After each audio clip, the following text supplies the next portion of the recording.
Hello, everybody. We are here for another Vintage Bash live stream. So this is number 4 live stream, and we've been having a lot of fun with the other three, both RC wise and also technical wise. So yeah, we're getting a little bit better at this. So hopefully it's going well. So welcome everybody that's come on board so far, and hope you've been checking out the previous streams as well. And we've been having lots of good chat and involvement in the stream chat as well. So if you want to jump on, if you have a question and or anything you want to chat about, we can see what's going on in the chats. So yeah, pop your comments in there. So tonight, of course, we have Mr. Lou Solar. And Aaron at the moment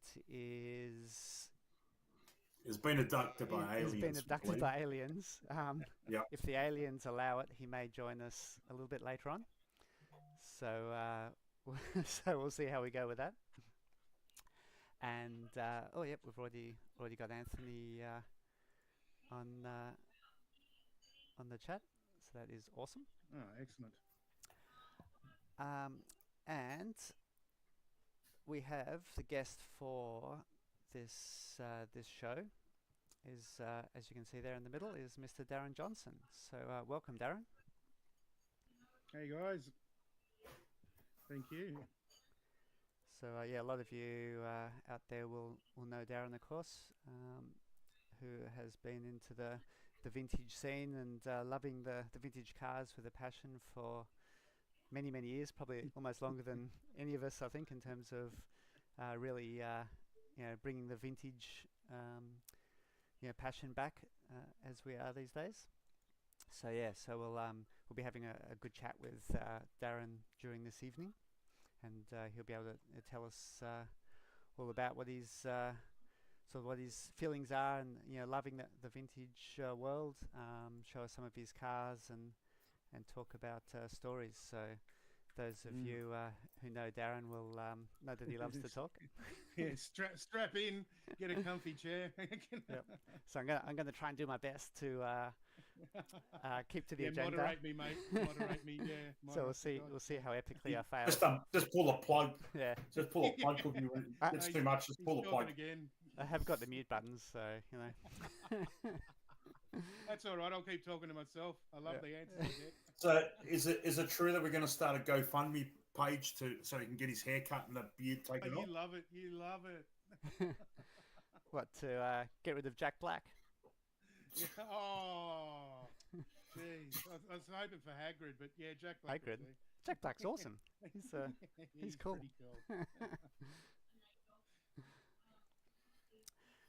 But yeah, to get to the topic, as we always say, we're trying to get the message across as much as possible so that people have a really good understanding what it is we're trying to achieve for Vintage Bash 4, which is just a continuation of what we achieved in the last 3 Vintage Bashes, which is just a mobile car display, really, with something that resembles a race meeting from back in the day.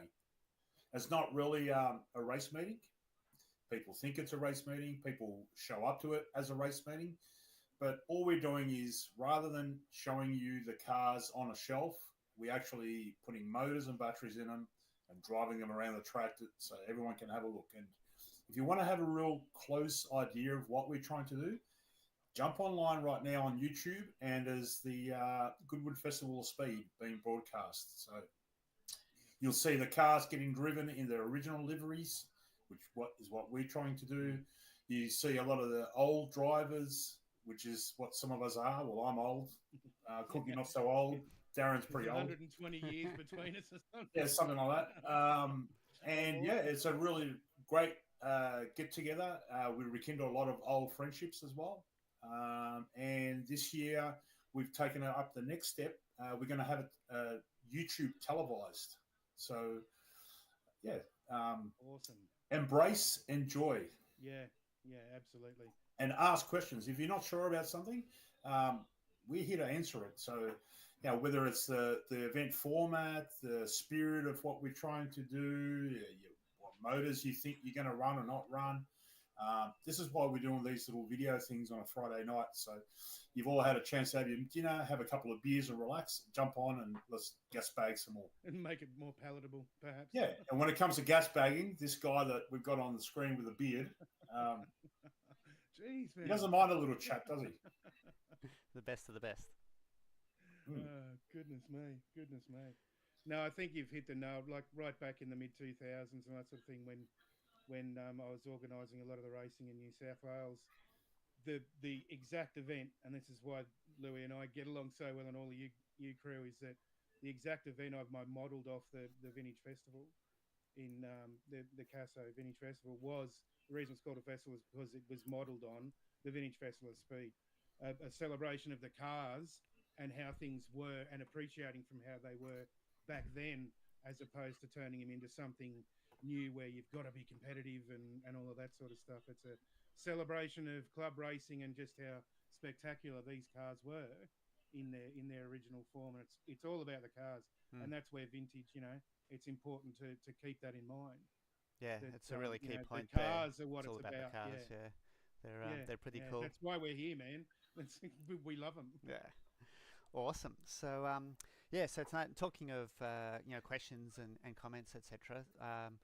We put the call out on our Vintage Bash Facebook page during the week, and we had a bunch of great responses from some of you guys out there in terms of topics that you would like to discuss, or questions and or topics that you would like to discuss, and we've collated those, and we're going to try and look at them and chat about it, discuss it, see if we can answer the key ones during tonight. So yeah, thank you again, all the guys that have contributed there. That has been excellent. So we've got a couple to. There's True Vintage saying hello. Thanks for joining. Hello. And we've got so we've got a couple to start off with, and so we'll just have a quick chat about them, and then we'll get stuck in with Darren and have a look at some of his cars, etc. And chat about those things. But yeah, first off, we've got one key question that we wanted to give some information to all you guys, which was about when the VB4 entries are going to be open. So I know pretty much everybody's probably got that question and super keen. So yeah, Mr. 3 times a week, every week. Yeah. So Mr. Lou, Got an alarm set. did you want to give everybody the news? Yep. We hope to have the entry forms ready and posted and announced by the second week of August. So we'll give you plenty of notification that the entries will be live. We just want to make sure that our entry form is all the way it's supposed to be. So we've covered all the things. So, we want to know whether you're coming from interstate or overseas, whether we need to supply a table and chair for you, that sort of stuff. And try to put in as much as we can. So then it's like you guys just fill it in and then we know you're coming and that's the end of the story. So at this stage, pencil in the second weekend. So it'll probably be on a Saturday morning, August, but we'll let you know when it's going to happen. So you'll have no excuse for saying, "Oh, I missed out." Well, you missed out. It's your own fault. Yeah, or the service crashed. Yeah. from the number of entries. So that's it. Second week of August. Yeah. So everyone put that in their diaries. Not an exact day, but second week, and then as Lou said, we'll have heaps of notifications and updates. So make sure you follow the Facebook page where we post most information. And also the website will have details on the Vintage Bash website as well. I'll find the URL again for that. So it's basically if you happen to be watching from overseas, again, if you go to the featured tab on the Facebook, you'll see that there's a link to a document. If you're coming from overseas or you know someone that's coming from overseas, I would urge you very much to send us a heads up that you're coming, so we can put aside a couple of spots for you, knowing what classes you're on, because we'd hate for you to book your tickets and everything and then show up and we can't fit you in. And it's not that we're being difficult. It's literally the top. We're on a time constraint, so we can only fit so many drivers on the driver's stand, and we can only really be at the track for so many hours. So the easier it is for us to slot you into a class, the better it is for everybody. Yeah, definitely. Do you want me to see if I can? I'll see if I can pop that up. But yeah, so keep talking. I'll see if I can bring that Facebook page up in a sec. Yeah, the overseas entrance, interstate. If you're coming from interstate, we don't care. That's good. But yeah, we'll know that you're coming, and we'll make sure we've got a table and chair for you or whatever like that. Yep. But it's really the guys that are traveling from abroad. If you need any help with batteries or stuff like that, chargers, because obviously some of you won't have 240 volt like we do. That's something else that we can also help you with. There's enough of us here that have got spare chargers and stuff like that, so that won't be a problem. At some stage, probably in the next 2 or 3 weeks, we're probably going to do a stage 2 document. We did a stage 1 document, sort of penciling in everything that we were going to do. Stage 2 will include some of the new sponsors that we have on board. Cookie with RC Hobbyland have come on board as well. They're donating a kit for us to raffle, which is great. Hopefully we get Ari Bartlett to come down, Mr. RC Hobbyland. That would be super cool if he comes down. Another Australian legend, which would be really good. But yeah, there's a lot of little businesses that are coming on, and it all helps with regards to our coverage and expenses that we have for running this event. We want to make it something special, and we know that this year it will be something fairly special. Yeah, it's always been special, but this is going above and beyond, eh? It's fantastic. Well, yeah, this is the way it's going. I think while the interest and the enthusiasm is with everybody, we really need to try to do it as best as we can. Yeah. Because this is something that we'll all remember for a long time in the future, I think. Yeah. Oh, absolutely. It's the record will be there, and to see cars running at speeds on track that are representative of what they were. It's pretty magical. And on dirt, the Knox is like walking back into the 80s and 90s. It's it's so cool. It's an incredible space. Have you seen it is, pictures, man. I think Ash Coble and Lou has been sharing some pictures of the Knox track. Absolutely, and it doesn't really look a whole lot different. It hasn't changed. No, and it's the same with one of the last few in New South Wales is Casso as well. Yeah. That's you still walk, you go down in that little driveway down in there, and you're open up to the sports fair, and it's just like walking straight back. Yeah. But Knox has got some significant race history with New South Wales and Victoria Interclub challenges and all kinds of rivalries, and it's a magic spot, a good spot to come down and enjoy vintage, that's for sure. Yeah, that's Cookie's got it right on the screen at the moment, the document that I've created for the overseas drivers. In the featured tab, you can see, and there's just like a little job form that you need to fill in. It's not an actual entry form, but it's just your expression of interest to tell us that you are coming. Yeah, good stuff. We've got a couple already, which is good. Excellent. Yeah, so this is for internationals. Good job. So as Lou said, if you are coming from overseas, we know a lot of the guys we've already chatted with and we've coordinated with. But anybody else out there that is thinking and hasn't contacted us yet, it's worth every effort. Yeah. This is a little form that'll help us, cater for you. Make sure we're aware that you want to come. And Darren, the guys, the international guys that have come last year, for example, had nothing but great words to say, of course. And they all seemed to have a really good time when they were here. So that's obviously certainly the feedback I got as well. Yeah. Oh, we've got some. What is it? My chat thing's having fun. We've got Anthony in the chat.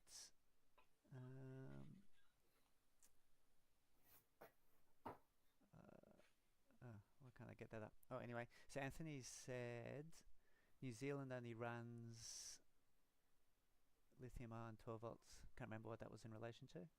And then Ash Coble's on as well. G'day, Ash. Hey, Ash. Let's see if I can refresh this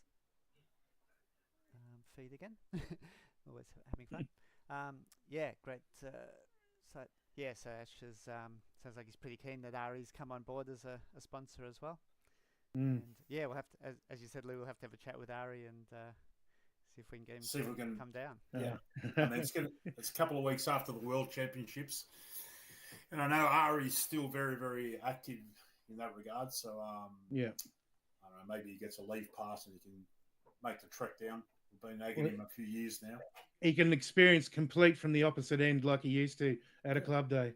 Yeah. That'd sell him. And we've got some of his old cars hanging around. So, yeah. Yep. That could be done as well. Yeah. And we've got, yeah, also FYI, everybody out there, international and interstaters and locals. This is the Vintage Bash website, so you can always bookmark this. I'll just pop the URL into the chat. You can always bookmark this as well, and we'll, include information such as the Stage 1 report. You can go to the Vintage Bash 4 page on here, and we've got a whole bunch of information here already, and we'll continue to update these as we go. Look at those sponsors. How awesome. Yeah, so fantastic. We can have a bit of a further chat about them as well, which has been absolutely amazing to get the sponsors on board and enable us to then bring RC Race Media into the Vintage Bash 4 as well, to make sure that coverage, or to have that coverage, which we haven't had in the past with those guys, which will be pretty amazing. So they did a bang-up job at the World's warm-up, didn't they? Yeah, yep. That was pretty special. They always do a pretty awesome job. It's so professional now that. Yeah, and every time each one of the telecasts that they do seems to be better than the previous one. Yep. Yeah. And for this one, we've sort of thrown a spanner into their works because what we've asked them to do is exact opposite to what they normally do. Yep. They normally cover the racing and then fill the gaps with interviews. And we're going to be doing interviews and filling the gaps with the racing. So yeah, it's something a little different for these guys. Yep. Yeah. There was a long pause after we presented that to them. There'll be more pit interviews than there will be racing. It'll walking through the pits at the Bash. I mean, I got lost in there. I almost missed one of my heats last year. Like every year I've gone. It's just you're looking at some of the cars and the effort that the people put in. And the stories that are behind those cars, it's just awesome. It's an experience, and it's something as a long-time racer, you get to look back and go, my God, and you see these cars as they were. And, it's just fantastic to see. Yeah, yep. That's, I think True Vintage there is probably hitting on that topic as well with, like a cars circulating slowly for the photos. So yeah, Lou, did you want to sort of talk about that a bit? Yeah, I mean, we definitely, I mean that photos, those images of the 500 cars on track, that went worldwide, and a lot of people saw that, and that was so super cool. And I'm pretty sure we're going to be doing even better this year. And I guess at some stage, while we're doing the concours and that sort of stuff, there's nothing stopping us from having each one of the drivers grab one of their favorite cars and just do like a slow motion lap around the track. And I mean, if we're going to have 100 plus drivers, to see 100 plus cars, being driven around the track, like this mobile serpent, there's enough space around the track for us to all stand there. Yeah. Who's that good-looking kid? Who's that geezer? Have a go at that. Which one are you talking about? The one that sort of looks like me, but with glasses. I think Brendan will be there for sure this year again. He's really caught the vintage bug, hasn't he? Even though he's totally he's sort not of, vintage. It took a little while because for years I kept showing him the stuff and he forever bagging me out. Well, have you still got that photo of that I took of you and Brendan with that first vintage meet? I have, and I'll dig it out. You legend, I'll post it up. We've been planting seeds. The pennies sort of dropped for him when he drove my car. Still hear me?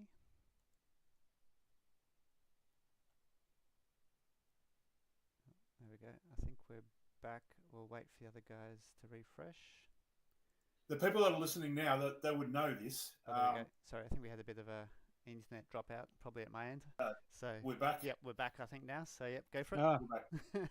Sorry. I'm not 100% sure where we're up to, but we were talking about the cars, and they're actually fun to drive. It's it's something that we take for granted, and yes, there's a lot of nostalgia and memories from when we drive these cars. But the cars on the Knox track are actually fun to drive, and to get people, even the guys that are driving the modern cars, and they grab hold of a transmitter and grab one of the old cars and drive around the track. It's almost guaranteed that they'll come off a driver's stand with a huge smile on their face and like, these things are awesome to drive. And we're like, oh, yeah, hello. Yeah, hello. We're putting more effort into this than we are modern. Who's this? This Voldemort spectre that's arrived in the in the bottom right. What's going on here? That's something that is also one of the reasons why the vintage scene is so good, because the cars are actually fun to drive and they look cool. Talking about looking cool, Oh, we have the chef Have a look at himself these online. we have a chef. Let's. I will bring him into the chat in a minute. Where are we? I think it is maybe this geezer. That's familiar. Look at that one. And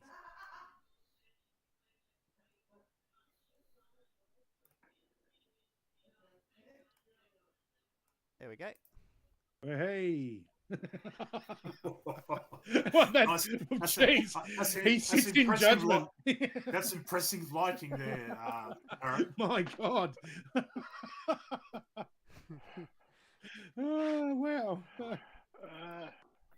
Oh dear. It's amazing what you can do out in the middle of nowhere. Yeah, isn't it just? How was Uranus? Oh, God. Okay, you wouldn't have tuned in, so you wouldn't have known. There it is. We heard you were abducted by aliens from the planet Uranus. Yeah, me, absolutely. You bribed him with that Williams F1 oil.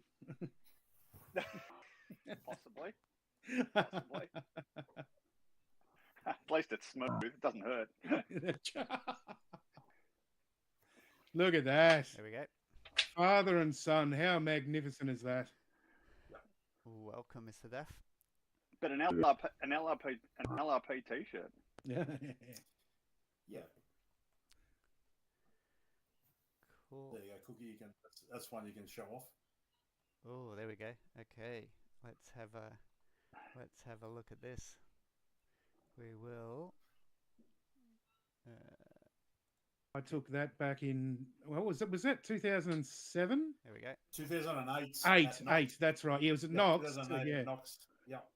This is when the only car that I'd kept. I was out of off road. I hadn't been running anything. And this is Greg Collins' car from the '89 Worlds. Man, look at the rubber bands holding it. That's just magnificent. Cover. Yes. Yeah, because no one was doing any reproduction parts. Exactly, man. I mean, but this is the MacGyver stuff we did back then anyway, eh? Yeah. Just to keep it going. What a great shot. And yeah, Brendan's now back into it. It's fantastic. Yeah.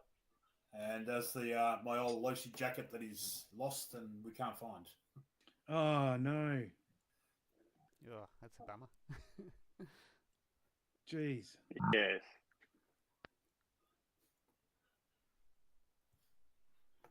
That is a pretty cool photo. And It sure is. 17 years ago. And the Knox track looks identical. It's Yeah, not exactly. 17 years ago, it isn't, is it? Oh, my God. Wow. Look at the colour of your head, Wow, right. Sumo. Yeah, I've got a few. What a head. Look at that. There wasn't too many greys then. Was that like a before, But yeah, Good to see Brendan's smile hasn't changed, though. before and after? Yeah. How's that? That's me. Looks the same to me. And actually, while we're on the topic, I'm going to just draw your vision to something, which is the 2-inch rim, right? So it's a story for you. At the event, there's a lot of guys running the 2.2s, and we got racing, and I watched. I'm pretty sure it was Jason mounting up a set of 2.2 on a set of rims, and I'm like, "What are you doing?" I'm like, "You can't run 2.2s."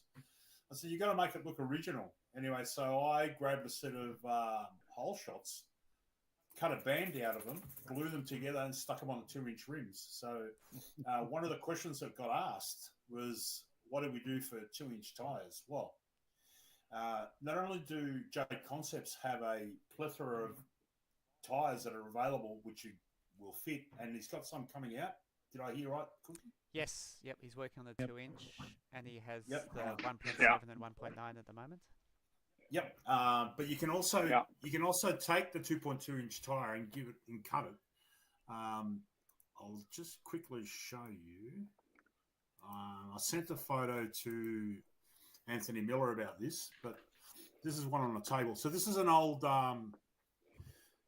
this is a bow tie, the Proline bow tie. So that's a re-release Ultima 2-inch rim with a Proline 2.2 bow tie, which what I've done is, if you look closely, I'll find, here we go.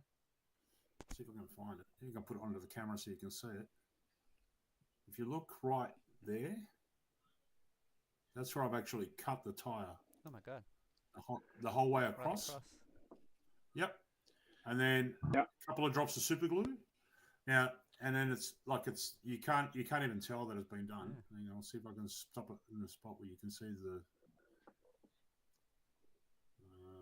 Everyone's noses are pressing against their screens. It's a nerve-wracking. Yeah, there would be. Hang on, I'll get it. I'll try to get it real close so you can see it. It's nerve-wracking to do it, though. Let me tell you. There it is. So that's where the tire's been cut right across here, and just glued together, right? That tire I ran for the 3 heats in the final in the 87 class on my Tomahawk at the last Knox Vintage Bash. So you can do it. It's time consuming. You need like a really, really strong super glue and a lot of patience. But it works okay. It works well. But there are plenty of options. We're going to talk about it as well. As there's lots of options. There's still a number of options for the 2 inches now, even so that work really well. But that most definitely is something you can do. Yeah, the Kyosho re-released like the Optima mid wheels and tires. The Schumacher pins. Yeah, because the main thing with that class too is you got to remember these 2-inch tires. We're powering the cars with the Mabushi motors and silver cans, so it's not like anything will grip. Do you know what I mean? You could even use the Kit Tamiya tires and it'll grip. It's because of the compounds they're using with these re-released tires. They're so good, so much more grip than it, and they don't wear. It's fantastic. The speeds are perfect. Yeah.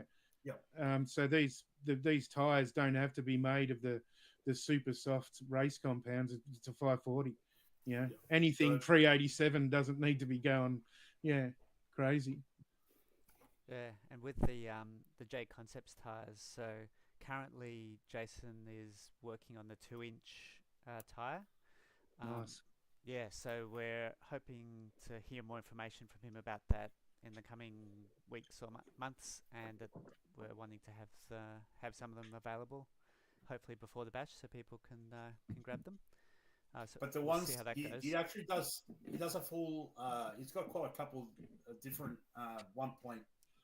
Yeah, 1.7, which they stretch out onto the 2-inch rim motor. Yeah. So he's got the double Hectic, Ds, man. Yeah, double Ds, and the taper spike he has in the 1.7-inch at the moment. So for 2 or 4 drive. Good for the old Scorpions and all that sort of stuff. Yeah, I think the RC10s are the classic style. So anything that sort of takes the classic RC10 type tire. He's also got some 1.9-inch tool drive fronts like Rips and the step spike. Oh, nice. So the equivalent in 1.9-inch of those. And then obviously the massive range of 2.2 as well. But for this sort of stuff that we're looking at for the vintage class, the pre-89, so 1988 and earlier. So there's some options there as well. And we'll bring some more information about those as it comes through over the coming time. It was pretty interesting I think I'm right in that the biggest classes were the pre-80 or 89 classes last year. Like there were a lot of people running in that because of the I think because the speeds are reasonable and you get to see these cool old cars going again, because they're not being overstressed. Was that right? Was it one of the most popular classes, the pre-89? There were some of the largest entries we got in the Yeah. 89 classes. Yep. Yeah. I just think, on top of what you said, not so much the speed, but I just think the quirky cars. Yeah. The crappier the car is, the harder it is to drive. The cooler it is on the track, particularly when you see them running. You get the smile with the little tires and yeah. Aaron, Go for it, Aaron. What was that? I was going to say it's the biggest smile. Yeah. You know, you looked at the stand when those cars were racing. Everybody up there had grins on their faces. You know, ear roll to ear roll. There was this big cheesy grin all across everyone's face coming off, and there wasn't any. Everyone was just laughing their heads off and carrying on, and everyone watching was laughing and carrying on. So it's not just the biggest class; it's also where it just seemed like everyone was just wanting to watch. Up on the stand, I mean, I drove off the track twice, watching other cars around me, like I was racing. I'm thinking, oh, look at that javelin, and you know, I'm off the end of the. Yeah, it's an amazing experience.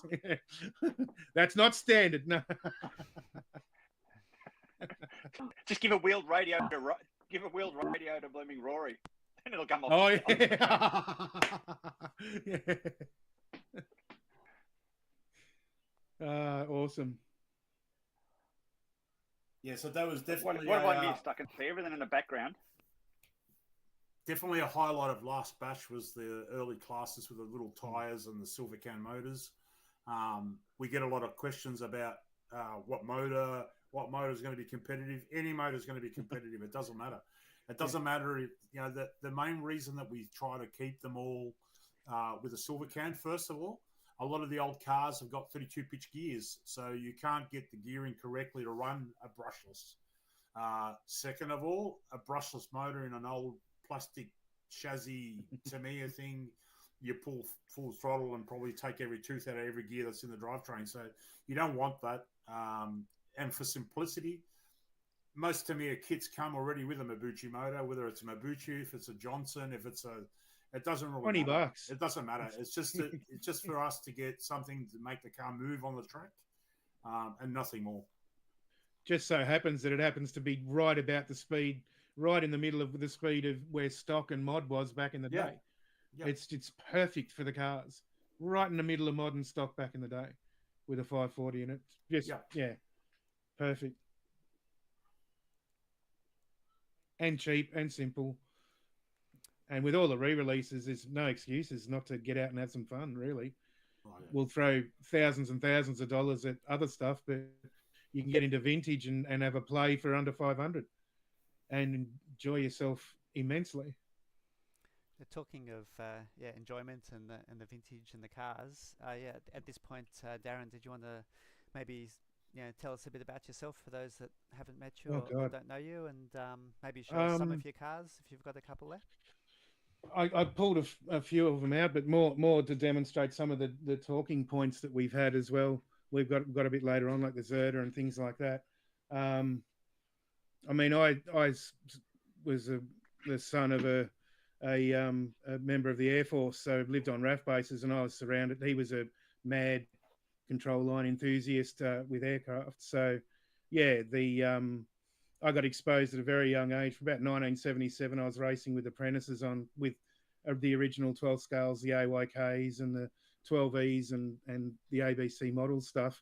Never really owned a car, but so much back then. But yeah, fell into when parents moved, went to great parent, lived with my great grandmother, and that was in Rydalmere in Sydney. And I was mad keen on the RC, and I met up with the Boltons, but also a fellow by the name of Bob Roxburgh, and he was president of the St Ives Club at the time, and he used to drive. It was a two-hour round trip just to pick me up and then take me back to St Ives. So he lived in St Ives, but used to drive all the way to Ryde. Anyway, long story short, got to meet and race with a lot of those guys in the early 80s, there with off-road and a bit of on-road as well. That's where I saw Craig Baring and a lot of those two in the big meets.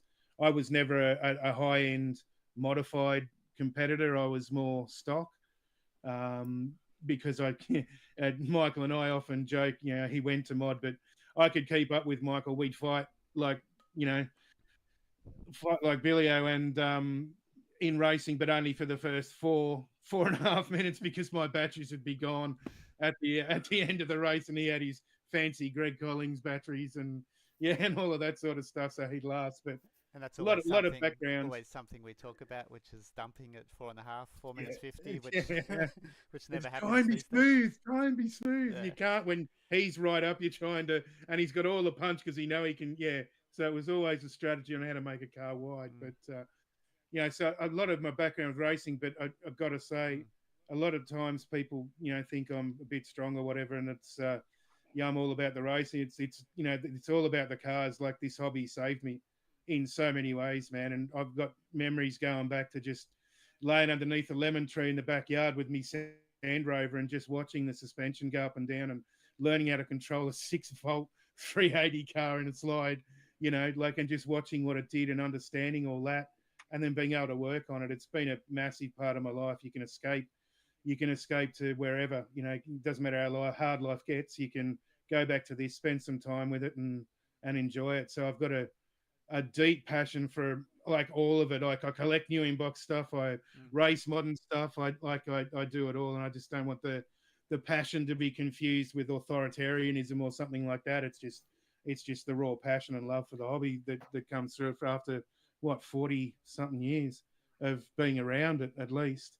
But yeah, did a lot of racing off road in the early 80s and all of that sort of stuff with, and was very fortunate to be able to pick with guys like Louis in the Inner Club Challenges and all of the sort of stuff with the guys from Mexico. I feel ganged up on tonight. Look at all you Mexi guns there standing over the top of an ACT New South Wales guy.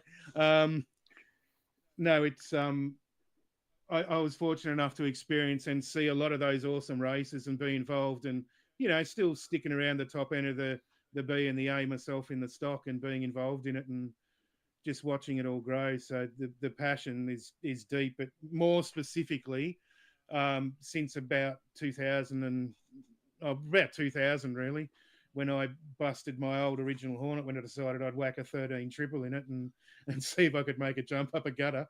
And, can I just interrupt you there for a second, Darren? Because mate. I just had a look at a little message that got put up on the screen from a certain M. Harlow number 20. Oh, God, no. And on my screen, I'm having a look at the little emoji, and the emoji actually looks like him.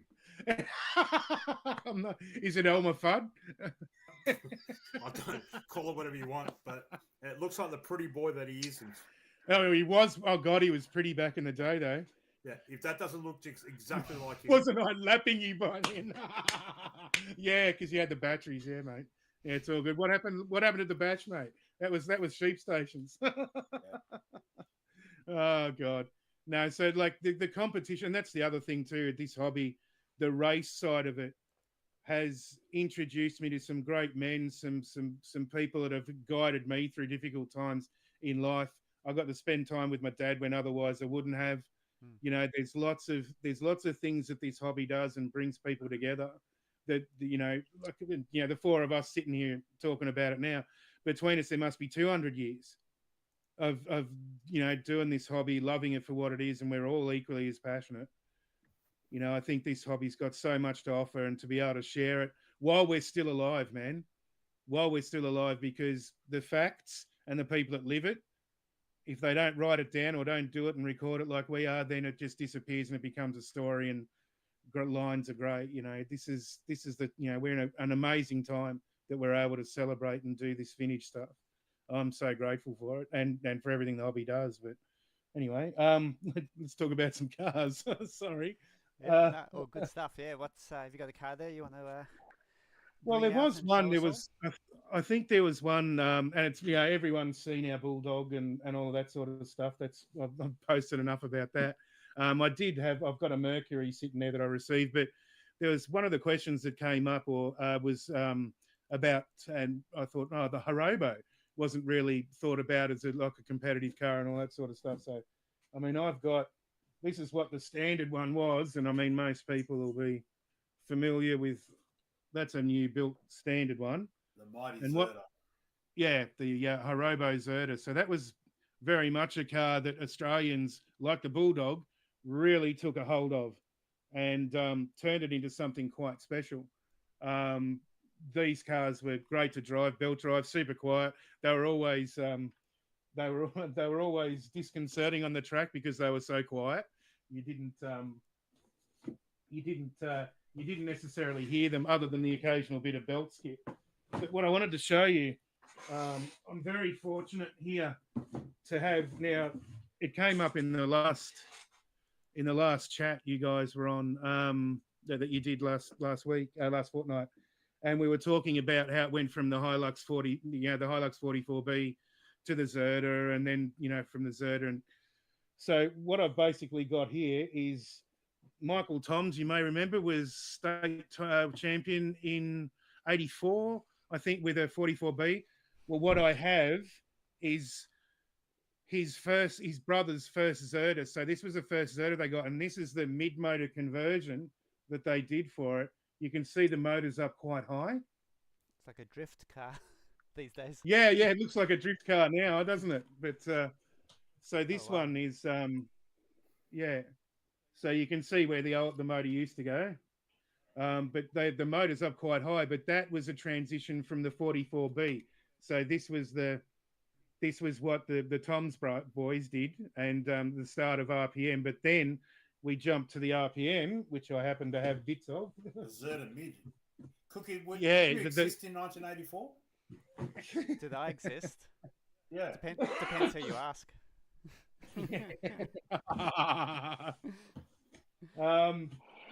Yeah, hopefully I got the right one here. At the racetrack, Okay, no, so- not so much.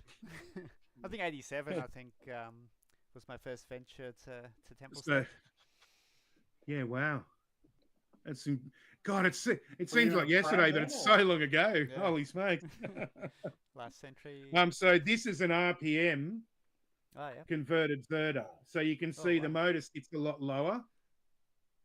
Now, I haven't got the alloy braces and everything at the moment here. That's something that Michael and I are working on with RRC. So we'll be able to do this again. But what we used to do is to cut off these sections in a flat section and then put Lexan over the top. So you had a see-through gearbox. But yes, that's what the Zerda was a very, very successful car as well. And if you look at the Zerda, then you... Murphy, Hayden Tasker, welcome. And who else we had? and the incident... We're back. Oh, we're back. We're back. Cool. I don't know whether you could hear you guys or myself while it was dropping out, but Couldn't we're back hear now. you, but we kept on yabbering. Yeah, I don't know about the audience who they could hear, but who knows? Maybe they could tell us. Sorry, what was the last 20 seconds or so that dropped out? Maybe 20 or 30 seconds. Darren, you were showing the... I was mostly hassling Aaron, but yeah, so we do that again. no, we were looking. So basically just discussing. Like it's funny how RPM back in the day actually did the Bulldog, they did the Zerda, and they also did the RCL Incident, which I happen to have, but I didn't think to bring out because a lot of people have seen that one of mine as well. But the original cars, they were prolific in those early days at turning vehicles that no other very few people ran or took seriously, and just made them something really special. The Bulldogs, the Zerdas, and the incidents that came out of those guys. Well, those three cars, it's fair to say they were the first belt-driven four-wheel drives, because before that, absolutely, it was just all about the Tamiya Hot Shot. Super well, Shot. and the A34B, the chain drive A34B, the Yoko. They were the cars. They were the ones to race in that 85 to 87 period. The mids came out a bit later. I got something. I just got this one out random because I know Scotty would love this one. Scotty up in Queensland, our friend at Meteor. Yeah, I thought he might like this one. Have a look at this little baby. Whoa. Yep, he's. So- I can sense him getting really excited already. bit of a Fireblade works going on here. Oh, You'd have a little bit of drool just coming down. Yeah. There's a disturbance in the force, Cookie. there is. Yeah. There is. I can sense it. So yeah, that's I'll be building that one up to run because I had a bit of a success with this one after I left Lacey. I sort of left the Double X. I love the Double X platform, but then sort of tried some other stuff and went to on-road, quite honestly. But yeah, that was one I just pulled out. But there's one that I haven't shown. There's a couple that I haven't shown the world yet, and I'll be doing I'll be writing and doing video on these particular cars and the company A&L. A&L would be huge, and obviously Daryl Lane has passed now, sadly. But you know, he was an innovator, true innovator with good on you, Aaron. Yep. You get Aaron He excited was with a that true one. innovator. Yeah. So I've got two cars here that I've been extremely privileged, and I haven't shown anyone that I've got them. But these cars were used in the 1991 preparation for the Worlds, and also their personal cars. But I've got A&L, and now Factory Works with Jeff Maylard. I've been trying to get in touch with Chris Alec, who's obviously a World's A finalist driver, one of the best back in the day. I have one of his cars here from '91. Anyway, I'll do this one first. Are they Every the time trail I arms open. or the H arms? Oh, you're about to see. This particular one, this particular car. Well, here's the motor, the handout motor for the Winter Nationals. That's Daryl's actual original motor in here. That was the handout, and still has all of the West Coast Team Lacey stuff on it. But Adam Lane, Daryl's son, built this car from parts that were still there from the day. From this car was all in a box, but it had been disassembled. But this is all of this is hand milled, not done on a milling machine. This is done by hand, and this was the car he used. I'll shut up. But so full it's that A&L. one. Sorry. Yeah. It's a work of So art. full. No, Yeah. that Oh, one. isn't it? That's a And famous look, car, that one. Yeah. this is extraordinarily rare, and you can see where he tried to get the A&L. He got so frustrated. Adam was telling us that, but he couldn't get the A&L. But you can see where he tried to get in there, and it's signed by Adam because he built it. You can't really see it; it's on the black. But it's all hand machined, cut all the way through.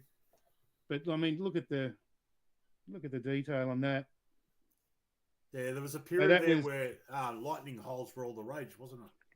Yeah, so I mean, this is like the world's chassis, but cut all the way through.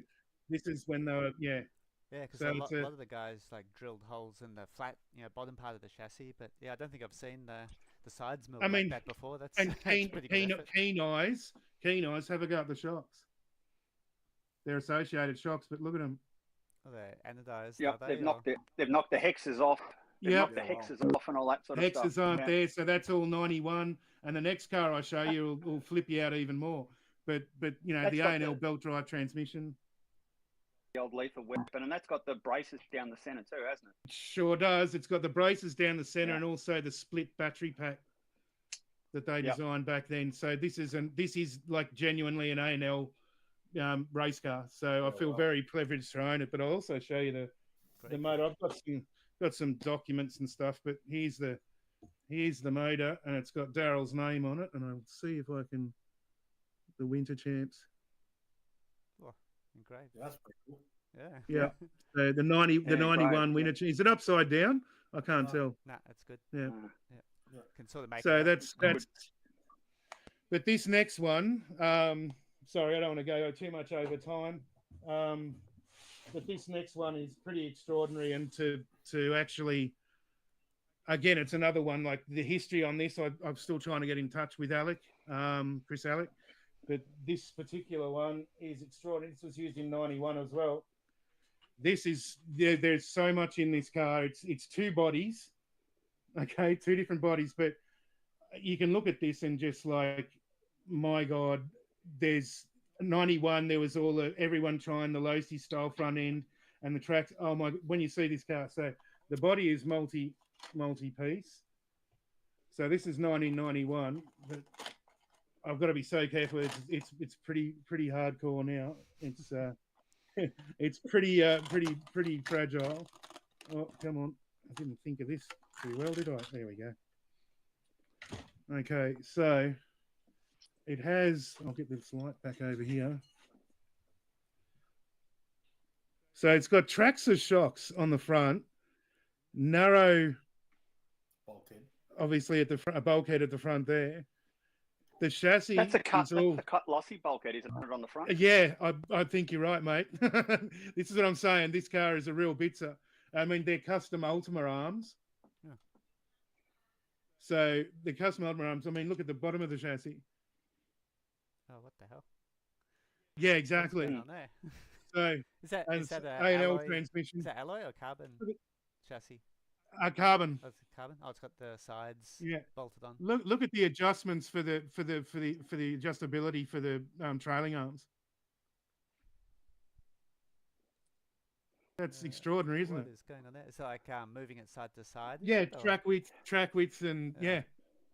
it's just an incredible piece of machinery, man. And obviously, their steering, custom chassis, A&L transmission. So I'm dying to get the history on this, and this is one of the cars that's actually holding the story up. But you know, to have some pieces of genuine racing history is pretty special, man. I feel privileged to own it, and that's what I love what you do, and I love Cookie in terms of bringing the old cars to life and being able to drive them again, but also the fact that we've enjoyed the experience of being. We're going to be able to have people to be able to run Bulldogs again, like all of these little aftermarket guys doing things to keep things going. How lucky are we to live in this time we are? Yeah, definitely. Do you know there's? See, sorry, what was that?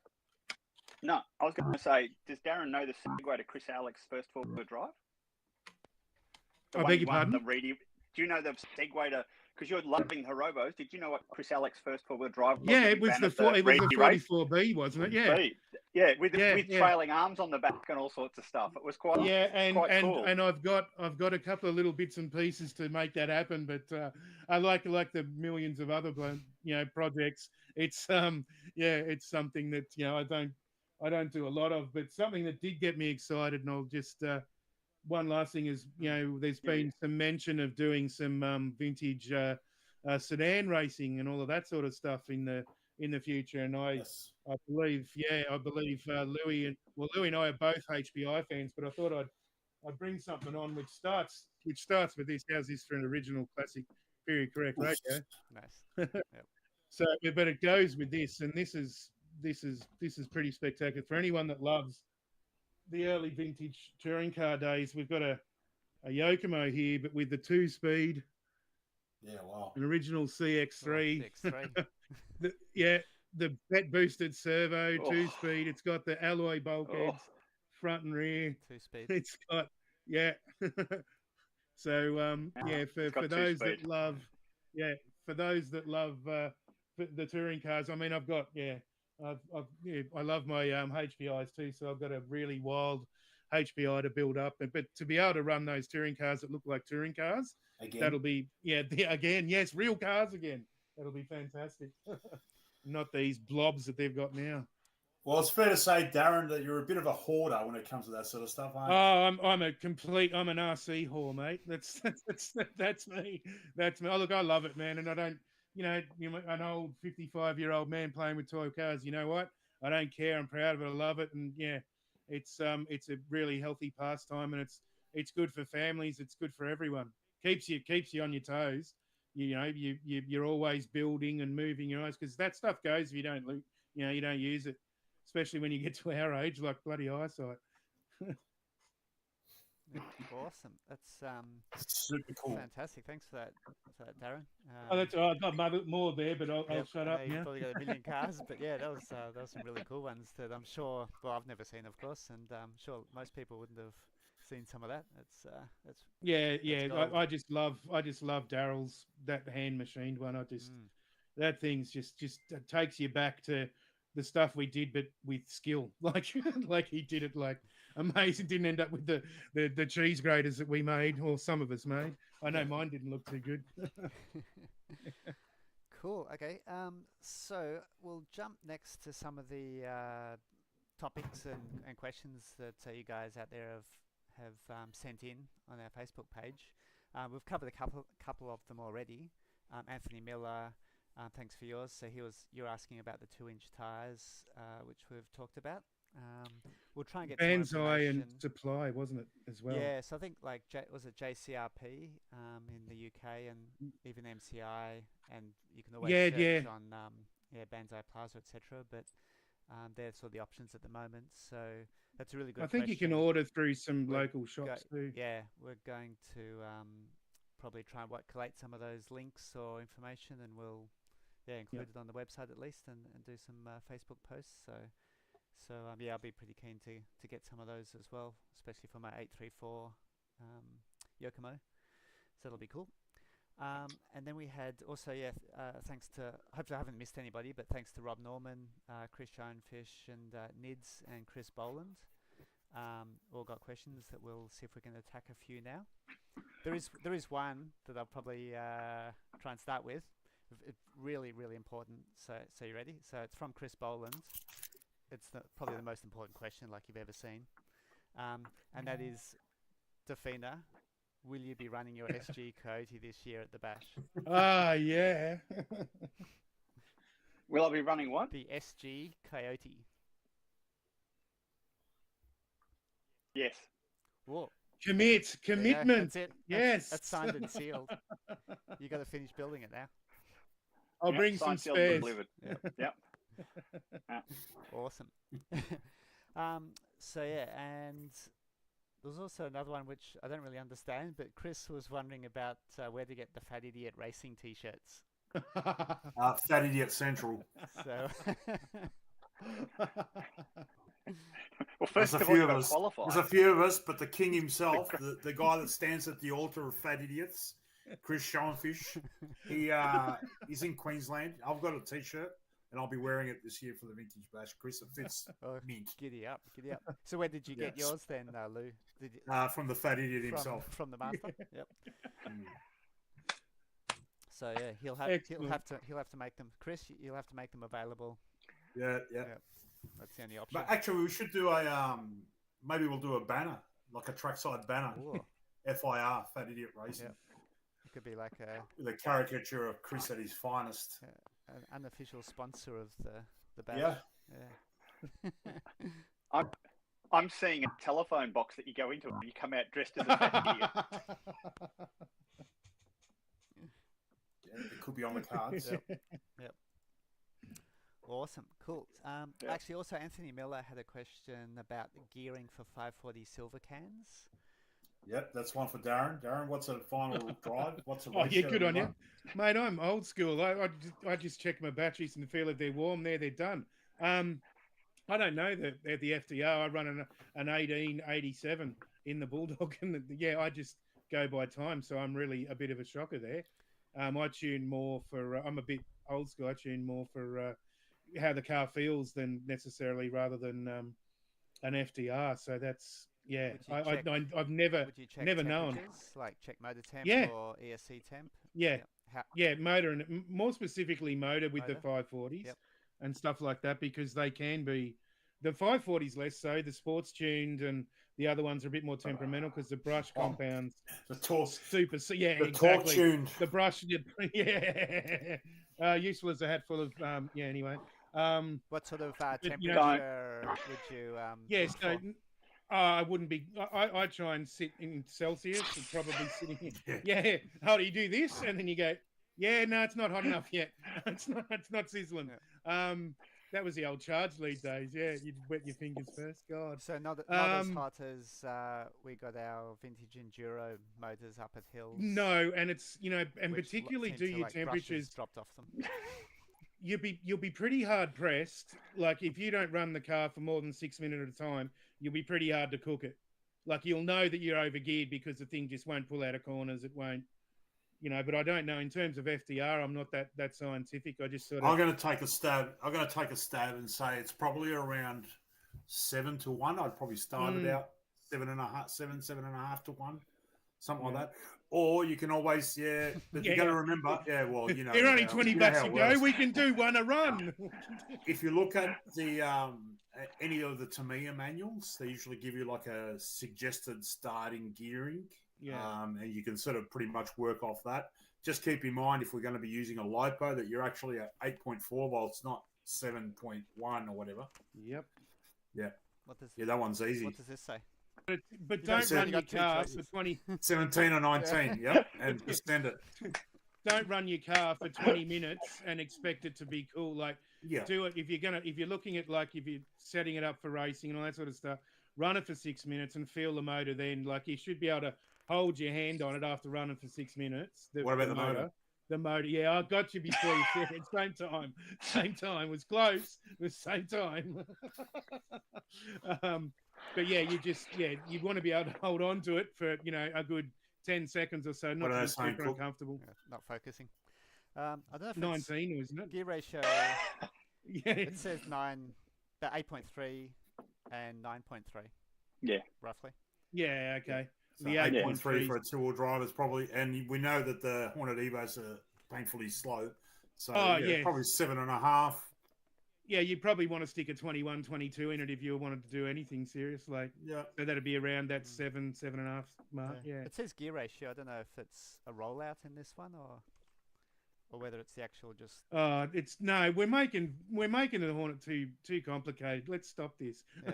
Don't worry about the Hornet. 17 or 19. Yeah, that's it. Everyone should run that. So that's that. Just gear it so the smoke stays in. It's a bit of it's not being a slack answer, but that's genuinely how I do it. I've never been able to work out the HDR and all that sort of stuff. Yeah, 6.5. It's gone by. We when we did that vintage enduro, the guys gave us some hints on gearing, but there are a few different. I mean, the Johnson is different to a Mabuchi. A Mabuchi is probably different to a torque tuned. Start at 7, see how hot it gets, and then go from there. I guess, if you're under geared, it's not going to hurt anything. So that's probably the way I would start. Way easier to go down than it is. Way easier to go up than it is to go down. Yeah, it is. And I can give you a typical example of we got sent out a couple of test motors from Hobbywing for this 89 class. One of the motors was a 30 turn, so it's a modified can. Got a 30-turn single wind, and then we got sent a 23-turn single wind. And I would know where to start with a 23-turn. Yeah, you can gear to the smell. That's not bad.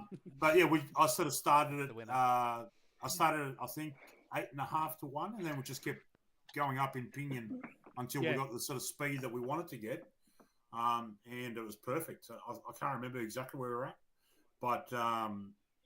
It was something like 7.5 or something. I think it was a 23. Could be 8 to 1. But in any case, just 3 or 4 laps, touch the motor. If it feels like it's too hot, it's probably overgeared. Yeah. No witchcraft. Also, I saw Hayden Tasker online. So Hayden, there you go, mate. Yep, he's there. Hey, Hayden. You can smell a hot brush motor. Rory Cole's case, you can smell hot speedy. A Charger. Or Gavin Floyd. Yeah. Bacon and egg rolls and I think bacon egg the rolls. smell still at Knox from Gavin's. Poor old Gav. His first race meeting in 30 odd years or whatever, and he cooks the speedy on the second run. Oh, that was so funny. The thing is that he cooked it, and 18 guys next to him are all looking at this stuff on their table. What's on fire? Oh, so good, so good. There you go, 8 to 1. Oh, there you go. Yeah. So I've got plenty of room for improvement. Thanks, Michael. My genius with numbers. Yeah, sounds about Thank God for him. Brilliant. Cool. Okay, what else do we have? So we got Rob. Rob Norman. So he's sort of posing a very broad and philosophical topics. I reckon, which Wonderful. which Gonna is go over around time. the sort of like sort of proposing like what's the single best decision or innovation or thing that like each vintage RC manufacturer Yes. has contributed to our RC racing world. You cannot go So, without let's- having one of those as one of the innovations Yeah. of the time. Let's start with Like Losi. what a curveball. No, but truly, Up at- what a thing to introduce at the time it was, and what a thing even Associated had to use it to win, because it was that good and that well engineered, incredibly well engineered for something of its time. Yeah, it's like the thinking and stuff behind it was Yeah, pretty special. it's like a torque converter, in the simplest of terms, but to have it on an RC car was amazing. The Hydrodrive was huge. That and the Stiffazel chassis from the Pro SE. Yeah, the Stiffazel, because I had a note about Yeah. composite plastic moldings, which I think Losi was introduced. Yeah, it they and really, changed the game. Yeah. 100%. Didn't Cecil changed the game. Shoemaker bring in the ball diff? Yep, he was the first to do that. 1970. Oh, That's now right. I'll So have to you look it wanted- up. you- I failed. Talking about innovations, and you go ball diff. Can't go. Yeah, So you go can't from go the- past that. Yeah. Yeah. Yeah, that was. But this that was the 12th genuinely. Was that the 12th scale, Aaron, on the ball diff? Or? Yes. Yeah, it was. It was the first one on his 12th scale, so he put that on. Oh, yeah. Yep. And then if you're looking at innovations, you turn around and you go, you'd have to go like when Tamiya came out with their, their independent suspension cars, like the Cheetah, You when know that first what? came out, it had independent suspension and all that sort of jazz. I'm glad you brought up Tamiya, because I was thinking about this today, and it's like, okay, yeah, Tamiya, like great innovations and all that sort of thing. Yeah, the one thing they've done more successfully than any other. Oh, look at that beautiful old. Is that a 12? Oh, that's a Shoei. Yeah, that's the Shoemaker ball diff. Yeah, Yes. that's the Shoei. Yeah, that's the Shoemaker ball diff. Yeah. Yeah. The C car. But like Tamiya, you want to thank them. They have brought. You can name the cars. They have brought every single popular Off-road. radio-controlled Yeah. racing class to the sedan cars. Thank Yeah. Tamiya, model number 99 Yeah. with the Skyline. That's there you That's go. right. That's the Tamiya have innovated and brought in 10 scale touring, 12 scale, like they made it popular in the message. 12 scale, the off-road, like they've been innovators. They're not great race cars. They're great now because of companies like Owner and all that sort of stuff. You're opening up. I know, but in terms of pure race orientated stuff, I went they to. haven't. I went they've- to the. yeah, gonna knock the innovated, TRF but they're not chassis out? there I with was- I- X-ray, I for was at example. I was Schumacher. at the 2002 World Championships, on-road World Championships in South Africa, Oh, and yeah. some car won. Like, what was it? Yeah. What was it again? I can't Yeah. remember. It was What like was a. that? Yeah, Blue yeah, and the red star Tamiya. car You that mean won? the owner? Yeah. You mean the owner that was designed by the company, the owner, it's not like a- not. I think yeah, it was not a Tamiya. Tamiya, maybe, or Yeah. a 4-1. I'd had Under numbers another in there. name. Yeah, 4-1 something. Yeah. Yeah. Maybe another 4. I'm not sure. Yeah. Yeah, under 4-1 another name. It's all Ford good. didn't But win it. Yeah. Yeah. massive respect to Tamiya, man. Like they're incredible. Yeah, and actually, They've done so much for the hobby. on Tamiya, I had a little note about the actual assembly manual itself, like all of the Oh, way they do the manuals. yes. I think was quite innovative Yep. or groundbreaking at the time, and is still amazing, of course. Absolutely. A lot of the modern companies are doing, coloured photo or CAD type manuals, but there's something about the Tamiya manuals, of course, that Mm. was groundbreaking back then, and they're so Well, easy to follow. For some of you that have never seen inside a Losi Hydrodrive, That. this is basically what you actually see. So normally most guys will see this. Yeah, the outside bit. That's the outside part. But inside is the like little fins Oh yeah. which hold the viscous fluid, and in the middle is the actual.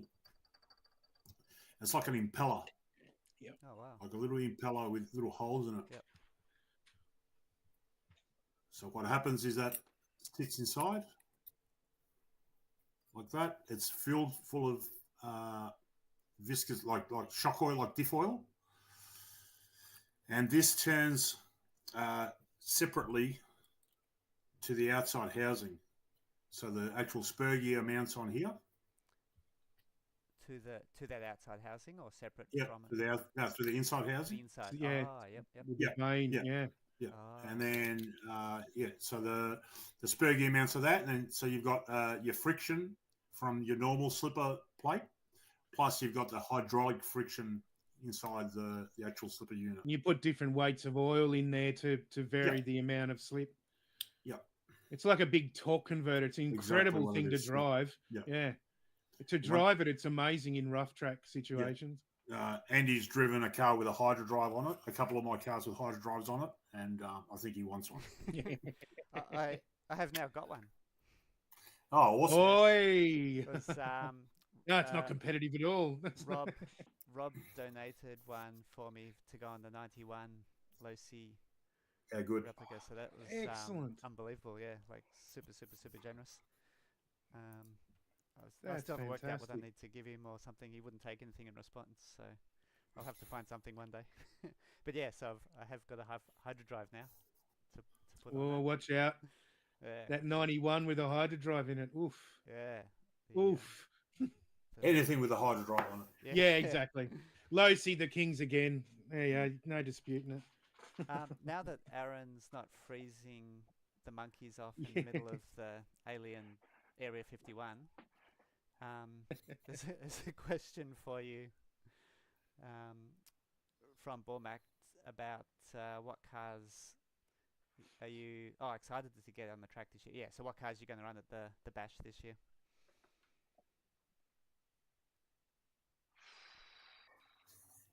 Or should we rephrase? Gee, Should we Coyote, rephrase one. it? I don't know.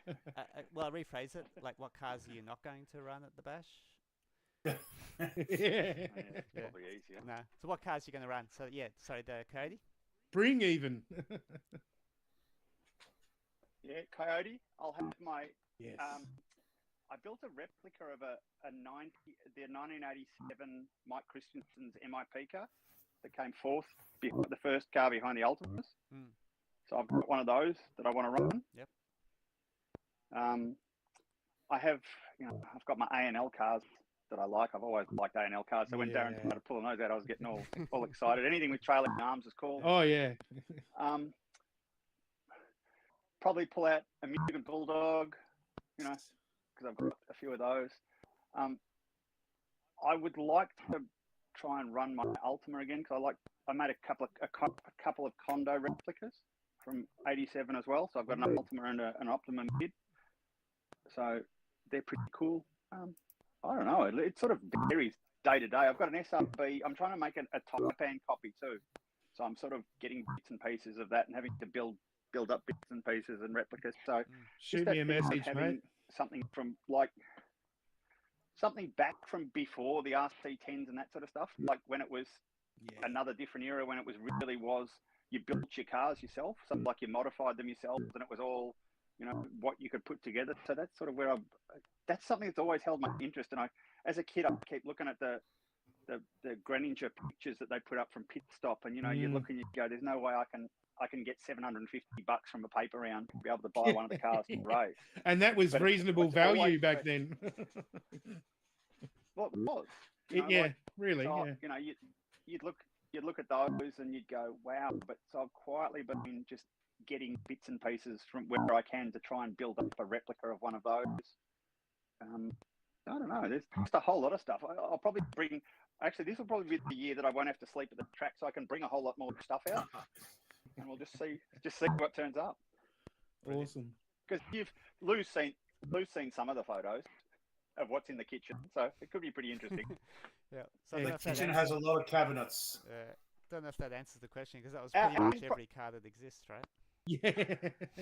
Yeah, and one thing that is really interesting me is I've got an AYK Bobcat, and that's really got me interested. So I'm quietly stripping and reassembling and working out whether how to make them that little bit stronger because they supposedly had a fragile diff. But back in the day before the RC10 came out, they were the big car to have down at Shims, mate. Shims. Peter Orchard and those sort of guys. Yeah, no, it's in the instruction manual for the Shims. Yeah, but the AYK was always that car down at Keilor where Peter Orchard and those guys ran before the RC10 came out. And I think, who was it?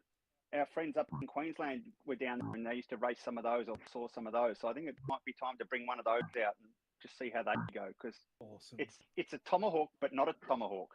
Yeah, they're an Yeah. awesome car to drive, man. I love mine. They're so good to drive. But the diffs are a bit soft, shall we say? No, we'll just see what we can do from the inside. Yeah. We've been able to do a whole lot of other stuff, so we'll just have a look at that. Exactly. Sorry, Bormac. It's just the list is long and distinguished. Brilliant, brilliant. I think it's fair to say that the more obscure and ridiculous the car is, the cooler it actually is when you get to see it on the track. Yep. I know Dean Fisk has got some really weird stuff that he brings out, and he drives them, and it just looks unreal. Yeah, that's It does. the core of what the bash is about. Oh, yeah. And a lot of Chunk his of it. stuff is early, yeah. Is the early stuff that we used to graft and change and put, cars, mix cars with, that was what we did back then to try and, get the edge. Brilliant. I think Anthony had that question for you, Lou, on the Hydro Drive. Do you have an answer for On that? the Hydro Drive, yep. You can use the current oil, anywhere from 5,000 diff oil to 30,000. I think the one that I've got in my double X has got 10,000. And it's awesome. Yep. So It really is. you reckon 10K sounds like a good starting point then? If 10K is probably a good start, yeah. Good start. and end. And make sure you 10K put, if you're going to be feel- building one or assembling one from scratch, the main seal that seals the back of the Hydro Drive itself, it's the big seal. Make sure you put a heap of that O-ring grease on it, because they leak. They leak all the time. Yeah. And good luck finding a rebuild kit. That was always a thing in the lossy things. You'd see the black ring of oil coming out of the Hydro drives on the inside of the gear covers. Yeah. Yeah. Yeah. But I'm bringing double X with a Hydro Drive up to the muster. Excellent. So I'm happy to do a little a tutorial session trackside on Getting how the Hydro bleeding Drive right. works. Yeah. Doing the bleeding right. Making sure the bubbles are coming air. Yeah, exactly. Oh, wicked. Awesome. I'll bring my GoPro Yeah. camera. It's how Yeah. it's how to drive. It's how to drive with a Hydro Drive was always the funny thing. Was like, You've actually got to you think don't about drive it. like you normally do it. You got to think about how to Yeah. drive it. That's the best part. Now that we've got the extra capacity of the live mode, it's just so good. Like back then, you'd sometimes be a bit concerned about having the Hydro Drive too loose, because you'd be using battery and not that you didn't need to. Whereas now it doesn't matter. So you actually set the Hydro Drive whichever way you want to, and you just drive the car the way you want to. And yes, for current high grip tracks with bar tires and stuff like that, it's useless. But when you go back to a track like Knox, where it's a little loose, and we're using pin type tires and there's little bumps and stuff like that, it's just incredible. It's so good. The Hydro Drive through the whoops would be just awesome. You just skim across the top of it. It'd be magic. What's your car called, Sumo? A cheat code. The cheat code. Cheat car, code. Yeah. The unfair advantage. Yep. Yeah. Brilliant. No, that was huge innovation. That's pretty cool. So Nid's had a bunch of questions as well. So I think we've answered a couple of them already, which is cool. He did have one about the classes for this year's bash. If you go to the featured, I'll bring that up in the featured section of the Facebook page. Oh. There is a stage 1 report, which I think covers the classes within. The only thing that we may do, and I still haven't totally sat down and worked it out, is to split up the 4-wheel drive class for the pre-88 into an early and a late. So that'll be at our discretion. We may not split it up and just put you in the respective heats. Depends on how many people enter. Awesome. So if you scroll down there, it'll be we'll touch upon the different things that we do with the classes. Yeah. So Stadium truck pretty much exactly the same. Yep. Yep. So no changes from Bash 3. Yep. And then Yep. pre 89. So everything up to and Yeah, including 1988. Yep. So we did that for two-wheel drive and four-wheel drive. Yep. The two-wheel drive cars, there wasn't really a big deal. They were pre-88, pre-89. They were pretty much the same sort of thing. But we have it early and late. So obviously, Lacey's JRX2 against Tamiya Frog isn't a really good comparison. Well, it's early and late, yeah. Yep. But you have to, you have to include the RC10 short arm because that sort of came out in 84, 85. Yeah. And that was a car that sort of set the scene for the cars from there on in. I'm sure there's another innovation, Darren. Yeah. Mm. Yeah, there are other cars. Plenty of people run a Yokomo Dogfighter. Yeah, Yes. yeah, certainly do. Yeah. I may even run one myself. Oh, Mine will be OG if I run it, but yeah, definitely an OG one. They're magic. Yeah. yep. These should be quite So yeah, we identified when we looked at all the cars and the classes, we identified a couple of eras where the cars really sort of changed. So we sort of tried to make it in a way that we haven't got them all on the track at the same time because we want to see the super champs, we want to see the Frogs, the Foxes, that sort of stuff. Likewise with the four-wheel drives, we want to see the old the AYK Viper, the 834Bs, the Mercuries, and stuff like that. Yep. And to throw them in together with a long wheelbase Optima mid is not sort of cool. Yeah, it's not cool. So I'm sure you could add cars to these lists that we sort of come up with. But if you're in doubt, it's just send us an email or pop us a message, and we're more than happy to tell you what sort of class that you can go into. Yeah. If not, if you can just tell us what it is that you are actually running, we can sort of put you in the right class anyway. So that's another cool car. Yeah. Darren's got there as a looks like a racing wild. Yep. It is pretty wild. Or Jun Watanabe be all over that one. Yeah, it's got the I've got the alloy wing and all the other stuff for it as well. I also got a Fox that's pretty similar. But this has got a ball diff in it, the whole lot. Yeah, well.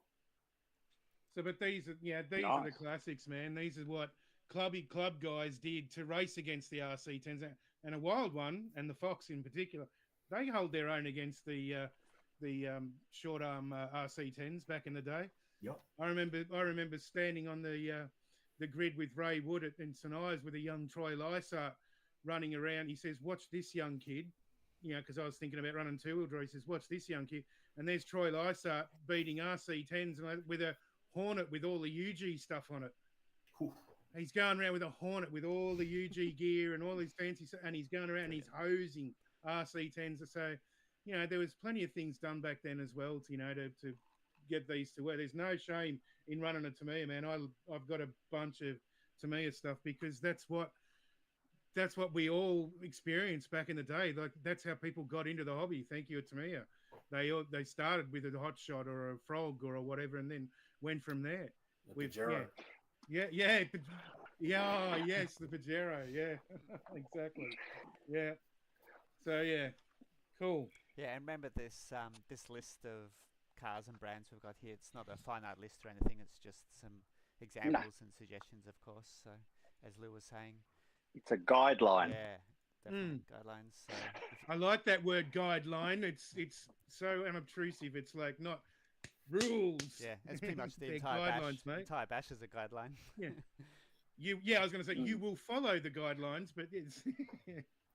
I'll tell you what. If you guys saw the rule set for this associated race in America, that's in a couple of months' time, they've actually nailed it on the head. They gone into great detail with the guys at in England, Iconic, and they've sat down and done a list with all the cars, and they've got it. They've obviously looked at some of the stuff that we do, but it's congratulations to them because it was awesome. Their classes are bang on. Yeah, they're pretty damn good. the way they've set it out. I've got a couple of questions about the later model stuff where they don't, the Triple X isn't like in the later stuff, which doesn't really matter after 2000 anyway. But there's a couple of interesting choices like cars that aren't in there that shouldn't be. But other than that, it's spot on. Oh, here we go. How Spot about on. an Aristocraft kangaroo? Yes, I don't know. the mighty model engines, mate, made by Hi-Tech. Oh, you could have a Playtron Lynx. Yes, Playtron Lynx. And the Doberman was the 4-wheel drive, wasn't it? Or was it the other way around? No, the other way around. Yeah, the other way, The 2-wheel and the Lynx was the 4-wheel drive. Yeah. Lynx was the 4-wheel, yeah. They were classics. Like a frog space frame with a 4-wheel drive system in it. With a pretty chain, wild. chain up the guts. Yeah. Yeah. Wow. Yeah, Wicked. yeah. Oh my god. So Yeah, yeah, run hey, with mate, put one of those in your bag and you bring it with you this time around. Yeah, so we can find out what it is. I've never seen one. Really? What's Nids? Nids is playing with emojis, I think. Oh, watch out. He's Ah, loving Nids. something. I'm not sure what. He's like, I yeah. can't remember what that was relating to. Anyway, all Mm. good. All good. Awesome. Yeah, so that's it's all those classes there in that stage 1 report that we were just looking at. It's on the website and the Bash Facebook Yep. page in featured. So stage 1 report. And the stage 2 report will be, is it Lou? I think we're still working on that. Still working on that. Probably a couple of weeks. A couple more announcements and that sort of stuff. Yep. So yeah, it's work in progress. It'd definitely be out before the entries come out in August. Brilliant. Be happy with all the bash. Brilliant. Mm. Oh, well before that. Excuse me. Also, Nids was wondering which direction we're going to run the track this year. More than likely anti-clockwise. Vertically. Yeah. Vertically. Yep. So anti-clockwise. Excellent. Yep, I love so coming down going down the straight then into the sweeper. Yeah, I love that. yep, The yep, cars that's the one. dance. Oh, so good. There's going to be some great shots from that spot on the weekend of the bash. You'll need to explain what anti-clockwise is to the modern generation who don't have clocks It's anymore. not Yeah, digital. right to left. Yeah. Yep. So we go on to the Yeah. straight top right-hand back corner of the track, and then head towards the left and go through that awesome sweeper. that Yeah, Darren and was double talking about. down on yourself and into the. Yep. Oh, And then cartwheel excellent. off under the tree. Yeah, exactly. End up in the car Smack park it into as the well. fence. Yeah. Yep. He's asking also. Nids was asking also about. I'm not sure about this one. Considerations of what other re-releases that, if they come out between now and the bash, as in, can you run them or not? I think our standing rule would still cover Yeah. any re-release. Like, is it a car that was Yeah. existing back before 2000? Was it released or raced at big events before 2000? That's pretty much the rules. I think a so lot of that anything comes to from add to where, that? where Tamiya, I think, would be the only ones that have really done that with like they disappointingly chose with the Holiday Buggy and the Sand Rover to use a completely modern chassis and just throw the old body on it. So that's not vintage. And a re-released body on an old chassis, yeah, that's vintage, but not on the re-released one. I don't really know of any like the Neo Frog wouldn't be one that you'd allow to run because that's a DTO3 or something like that chassis. It's one of the more modern chassis. I think. I don't think there's any other manufacturers, are there, that have done like re-releases on a modern chassis. I'm struggling now. Yeah, well, we've got the Super Hornet, the Hornet Evo class. Yeah, of obviously, course, yeah, which we've kind of yeah. separated out because of that exact Yeah. reason. Because Yeah. it's super cool, but it's not a re-release of the exact car, but it's Yeah. close Yeah. enough that it's super funky and. But it's it gonna be still fun. uses the original chassis and Yeah. a lot of componentry as well. So That's right. When I was that's, building it, yeah. I noticed the molding still had 1984 in the chassis mold. yeah, Yeah. yeah, it's magic, man. It's I think for me there is no greater competition. There's no greater enjoyment to be had on a racetrack than when everyone's the same, and for everyone to be having a 540 motor with the kit and just the only things that are added on are things that are making it heavier and a cosmetic to make it look wild anyway. You know, like to be able to run against people, it's all the same. It's just so much fun. Yep. Because you're all equal. You know, it's such a laugh. Yeah, that's pretty cool. Talking of Yeah. the Hornet Evo again, do you mind if we take a couple of minutes? Yeah. I have. What are we going to watch your build? Yeah, I bet. Oh, no, we need 7 hours for that. Like 5 look hours. at it. So this is my body. So I did the build. Was it a couple of weeks or 3 weeks ago or something? I did the build, which took about 5 hours on live stream. Some of the guys stuck around to the end. So We sat through it with you, mate. yep, you were there at the end, Daz. So yeah, thank you. I think. Yes, I've been doing the body. So I've been recording, like that. videoing myself and, well, not myself, the actual work. As I've been doing this. Exclusive on Yeah, Vintage you Bash. don't want to see that one. So hopefully I can do a much quicker edit this time. It's not going to be live, that's for sure. Oh, it's not going to be real time. Yeah, so I've been trying to do some funky stuff after last live. I think it was Nids or somebody asked about what I was thinking of doing, and That's so I didn't cool. know. So yeah, so I went with a Stone Age theme. It's like marble. It's meant to be marble effect on the body, and then like stone effect on the chassis. So it's like 3D. You've 3D printed, like you've printed the stones on the side in a color. Yeah. Yes. Look at that. And then the actual flames looks like. Does it look like? That's aerodynamic advantage now. Hold on. looks like He's- looks like he's trying to- looks like sideburns actually from that angle. But yeah. So Oh, I made he's the. epic. Where are we? Where's the camera? Yeah. So I've made the flames 3D. Just I can. Fantastic. and To channel the airflow up to the rear wing to give you. An yeah, that's it. advantage. That awesome. Yeah. 80 Channeling something. I'm not sure what. Yeah. channeling stupidity. Yeah, and the so it's got like actual window nets as well. That's so wicked, man. That's awesome. Yeah, so Yeah, they're wow. like I'll have that in the video as well. So like yeah, did them in CAD and 3D printed them from a flexible material. So I've recorded that as well. So hopefully I can sort of show that for a bit of fun.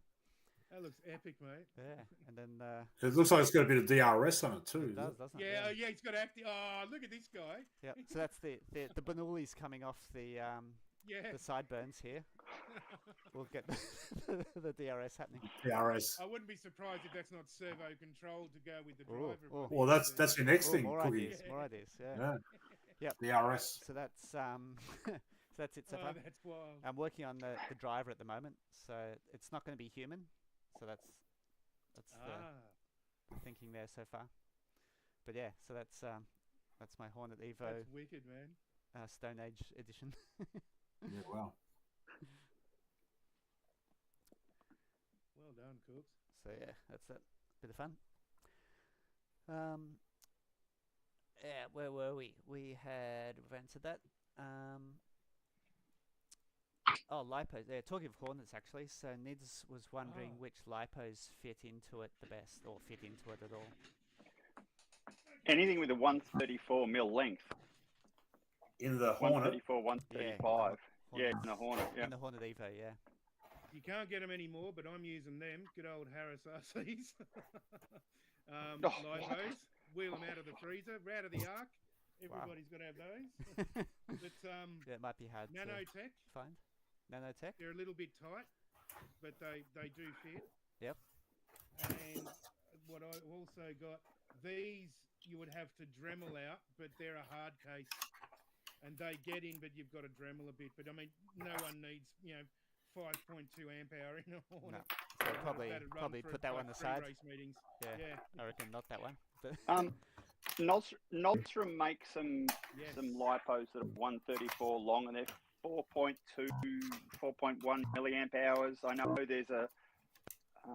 there's another one that someone's made as a 5,000 milliamp hour one. It's at 134, Yeah. 135 mils is the right length. Anything beyond And that they're it starts to available jam in up. Yeah, Australia. they're all available Yeah. in Australia. I think the Nodstrom ones and the lot, and there's a Yep. whatever it is, an LRP equivalent for the same. So And there's look, stuff if you around wanna- that you stuff around that you can buy.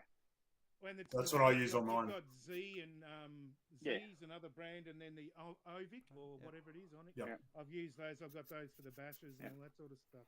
So Oh, yeah. Obonic, that's it. I've got So they do batteries. Yeah, and the as well. nine. So Sorry, there's- the nine Yeah, steps, nine have got steps, theirs yep. as well. Yeah, that's right. Yeah, Yep. yeah, So that fits. So, So, I just randomly most had of the- that and it went in. So yeah, that's what I'm using. Most of the local Two hobby hits. shops around will know. So, like, if you go in and you say something, you want something that'll fit in, and they'll find something that's the right length to go inside of Yeah, we equivalent. we brought this up with Nick from Hobbies Direct, the stick backs. Yeah.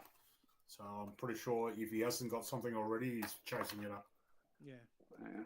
Well, I think they were talking about having some stuff that identified the stuff that would fit in the Tamiya's for the vintage bash cars. So you're right, Lou. They were gonna come up with something. Yeah. So we better follow up with the Nick and the guys. But you can get away with some of the smaller, more aircraft-related, lower C rating 2200s as well. Oh, definitely. Yeah, you just got to be careful about those soft pack ones. You don't want to get too many The cheap soft soft pack packs are the batteries around. issue, yeah. And Yeah. this is where you wrap them up and Yeah, probably I- stay away I from those usually- ones. yeah. Yes. But that's I've used them before though, so it is. Oh yeah, no, but it's more that you worry about. You know, you have them in the Tamiya where they're exposed like a frog, where it's sticking out the side. You could clip it on Oh yeah, 100%. a corner marker and then punch a hole through Yeah, it. So yeah. I wouldn't do it in a frog, but certainly the Hornet because it's so well protected Yeah. in there. It's Yeah, no, true. Yep. Flame carnards. Yeah, that's the one. Yeah. Carnards. There's Yeah. the word. Oh, there Not we go. mustache. Not mustache or sideburns. Sideburns. Yeah. Yep. So there's a couple of comments there. Thanks, guys. Thanks, Nids. Thanks, Robbie. Front wings, yes. What else do we have? Fred Flintstone. Got a. It's not human. Oh, that's a bit small. Gavin Floyd. Awesome. Thanks, Gavin. Shoemaker Classic Riri runs 2.2 with a stock motor. What year will I enter it under? Okay, Classic. well, let's go back. Or 2 point. Yeah. Schumacher Classic. Cougar Classic. So Cougar, Darren Campbell won the Nationals in 1991. So Is that with the classic or the works? Classic. Works was newer than that. Okay. Yeah. Yeah. So he could run 2.2s then. Yep. Okay.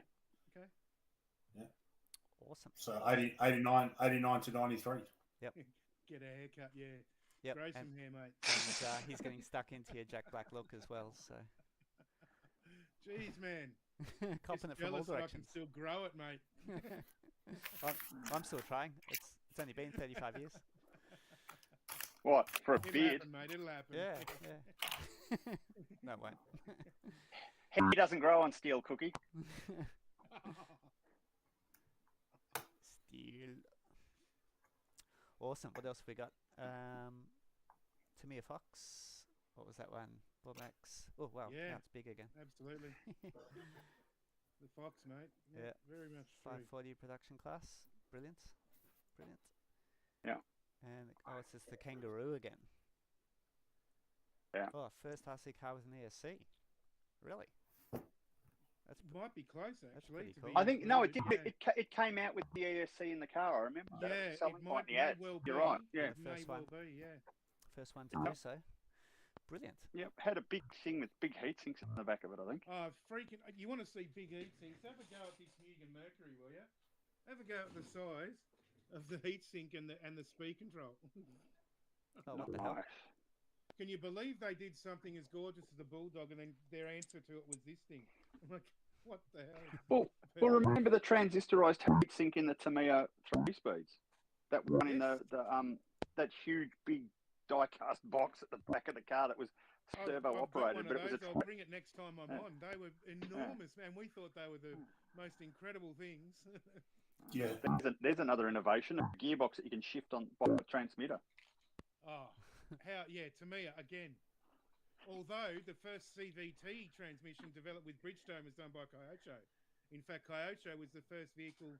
They were the first vehicle ever to have a CVT transmission, the radio control, and then that went into development with Bridgestone, and they did the car with Nissan. Yep. I believe. It's incredible I to think- think, what RC, contributed. It's amazing. Needs has got some good advice. Um, What on facial hair?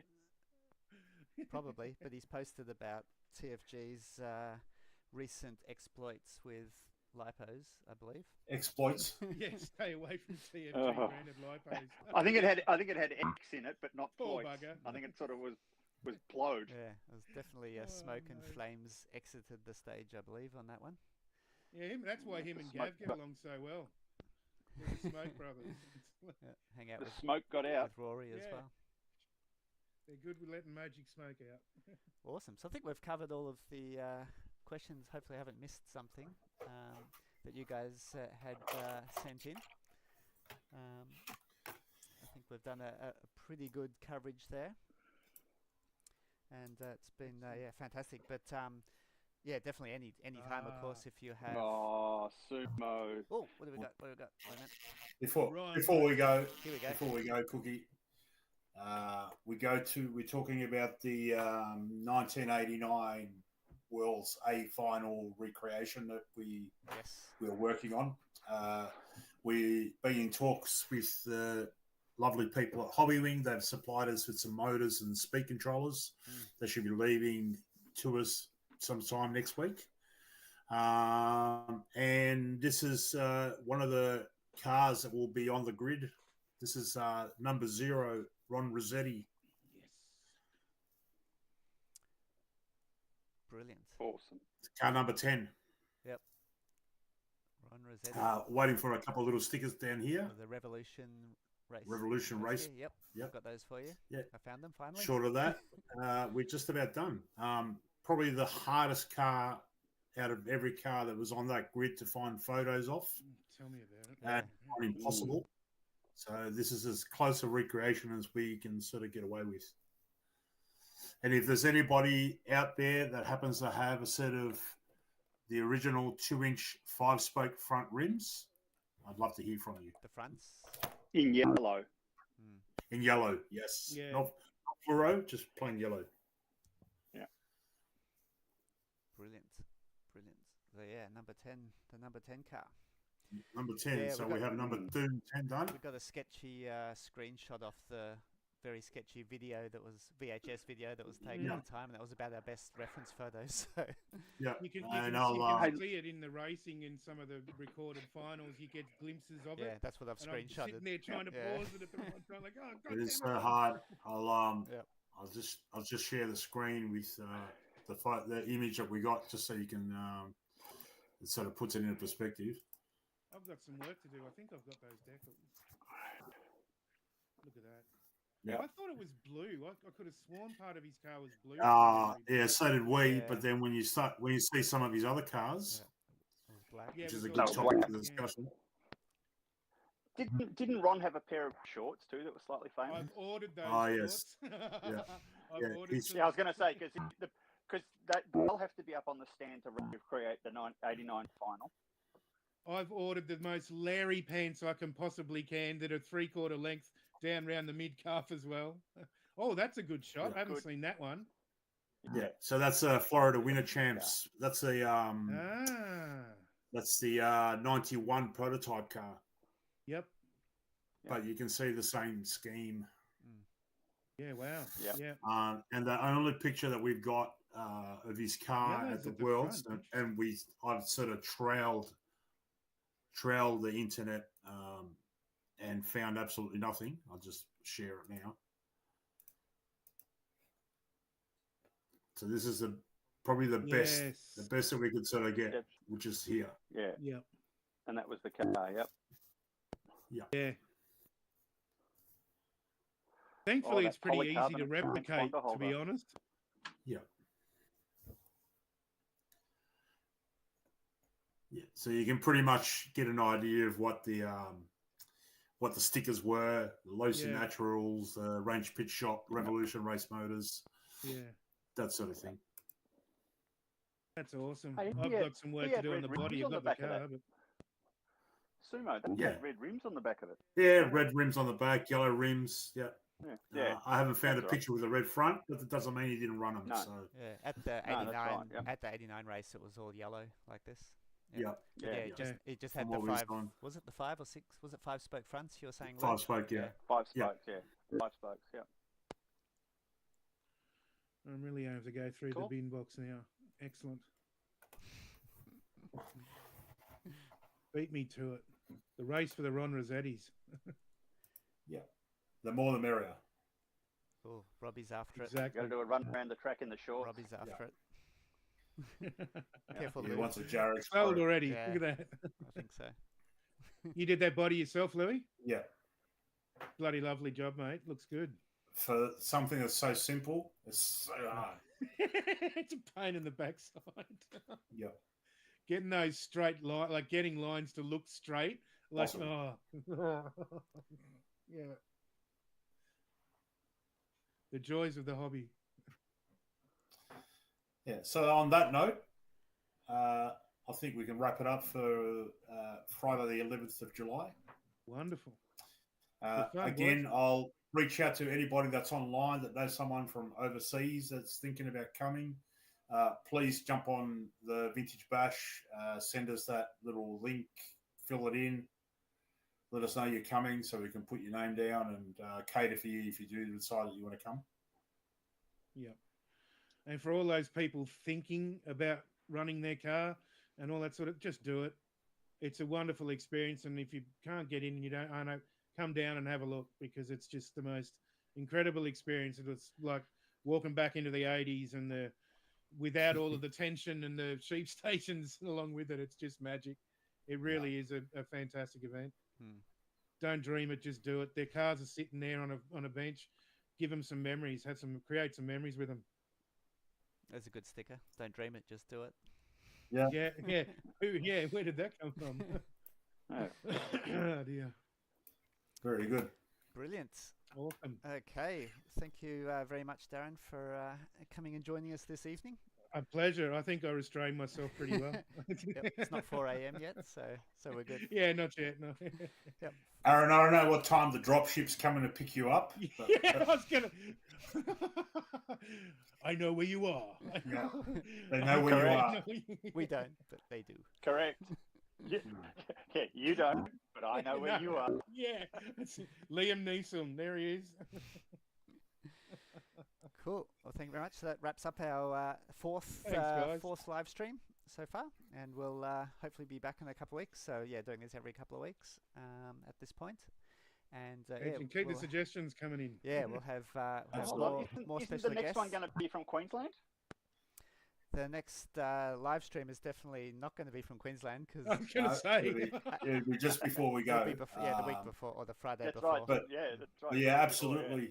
If you got any idea for topics, if you want us to dig out a car from Aaron's kitchen or my garage or Any of us. whoever, we're happy to cover it.